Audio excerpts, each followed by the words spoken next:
Millions of Americans are facing threat of foreclosure, and they want Washington to do something.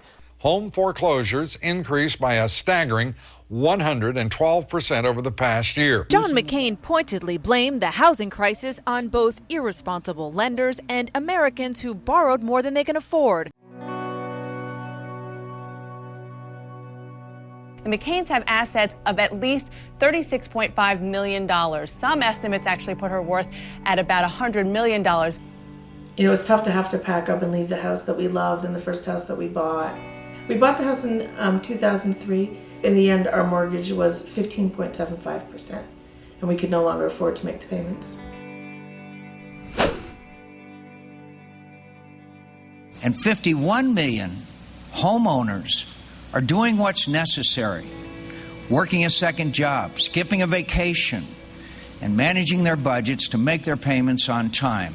If it was really just a matter of skipping vacations, for us it was a choice between whether we were going to put food on the table or pay the electric bill or pay the mortgage. I had to take a second job working at a children's clothing store at the mall, and my husband took a job working nights at the local Home Depot.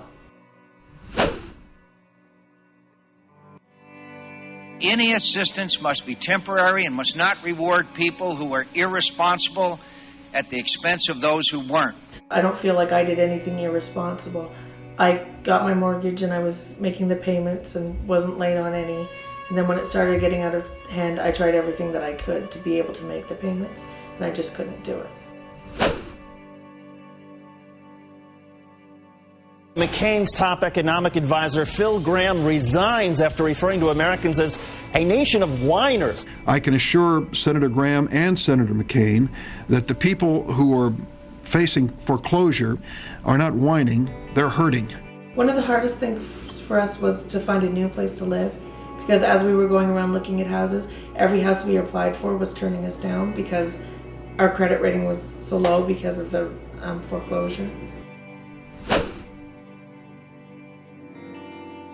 Phil Gramm was working as a lobbyist for a foreign bank here in the United States. That is, the former Texas senator was paid to lobby Congress specifically about the mortgage crisis. At the exact same time, he was helping to craft Senator McCain's economic policies. It makes me doubt whether he has the best interests of the people at heart or whether he has the interests of the corporations.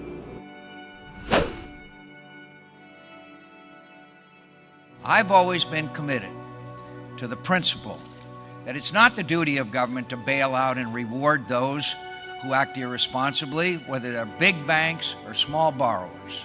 It got to the point where our mortgage was $2,400 a month and my take-home pay was only $2,200 a month. So what were we supposed to do?